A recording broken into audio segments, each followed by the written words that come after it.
खुलुमबाय बे समाव बडलेण्ड इंखं टेलिभिजननि स्टुडिअ आं मिथिका नार्जारि दिनै फुंबिलिनि गाहाय रादाबफ्राव दङ। फैगौ 24 घन्टायाव चिरां, क'क्राझार आरो बाक्सायाव गोबां अखा हागोन फोरमायदों बोथोर बिगियान।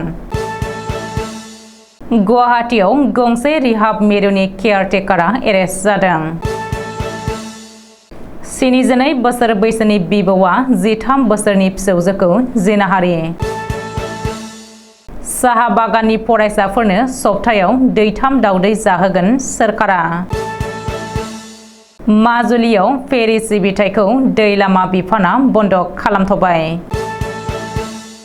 16 जुलाइसिम पान्जाबाव गासैबो सोलोंथाइ फसंथाना बन्द थागोन। दानिया फैदोनि आबुं रादाबाव।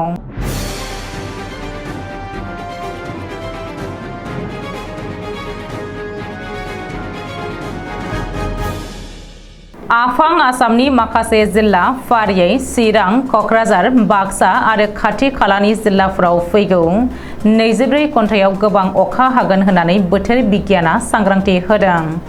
मख'नो गोनांदि आथिखालाव चिरांनि गोबां गामिफोरा दै सिङावनो दङ आरो गासैबो दैमा दैसाफ्रा उसिफावजोबनानै गामियारिफोरखौ जोबोद हालाय-हाफाय खालामदों। ओजोंहाय बरपेटा, बङाइगाव, नलबारि जिल्लायावबो बेनि गोहोमा गोग्लैहैदों। आथिखालाव बरपेटा जिल्लानि जिल्ला बेंगिरिया बयखौबो सांग्रां जानानै थानो खावलायदों आरो लोब्बायारि बिफाननि मावफारियाफोरखौ फुल टाइम साखा-फारा जानो बिथोन होदों। गुवाहाटी काहिलिपारायाव थानाय आखार मुंनि गंसे रिहाबिलिटेसन मिरुनि केयारटेकारखौ पुलिसा एरेस्ट खालामदों। लोगोसेनो आखार रिहाब मिरुखौ पुलिसा सिल खालामदों।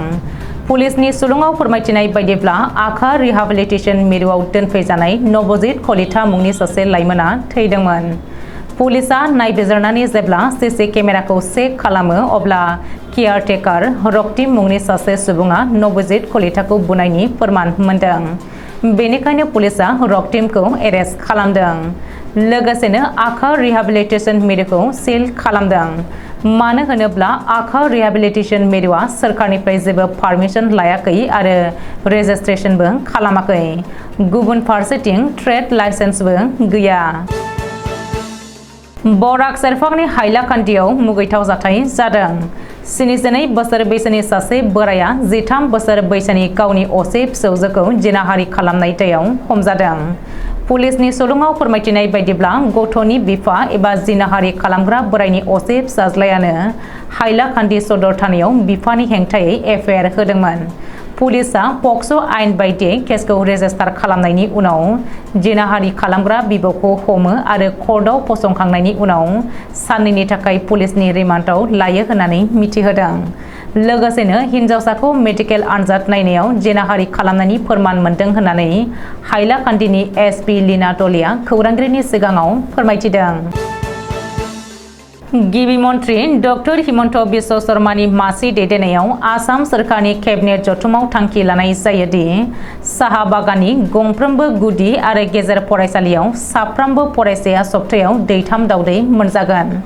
सोलोंथाइ मन्त्रि डक्टर रनज पेगुआ खौरांगिरिनि सिगाङाव बुंथिदों। बे खौरांखौ फरायसाफोरनि सावस्रिखौ गोग्गो लाखिनो थाखाय मिड डे मिलाव दैथाम दावदै जाहोनायनि थांखिखौ आजावदों होननानै फोरमायबावदों मन्त्रि रनज पेगुआ।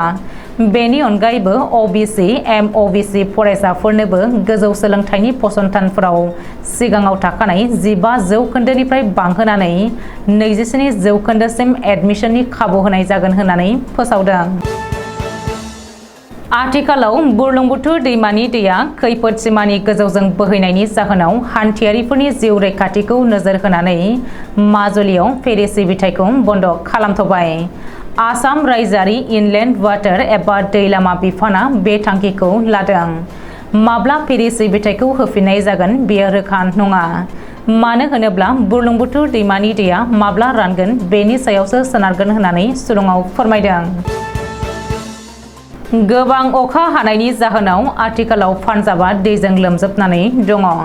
गासैबो लामा सामा, स्कुल कलेज, न' बां, गामि एबा नोगोर जेरावबो दै लोमजोबदों। बेनिखायनो पान्जाबनि सोलोंथाइ बिफाननि मन्त्रि हजरत सिं बैन्सआ टुइटाराव टुइट खालामनानै गासैबो सोलोंथाइ फसंथानफोरखौ फैगौ 16 जुलाइसिम बन्द थागोन होननानै फोसावदों।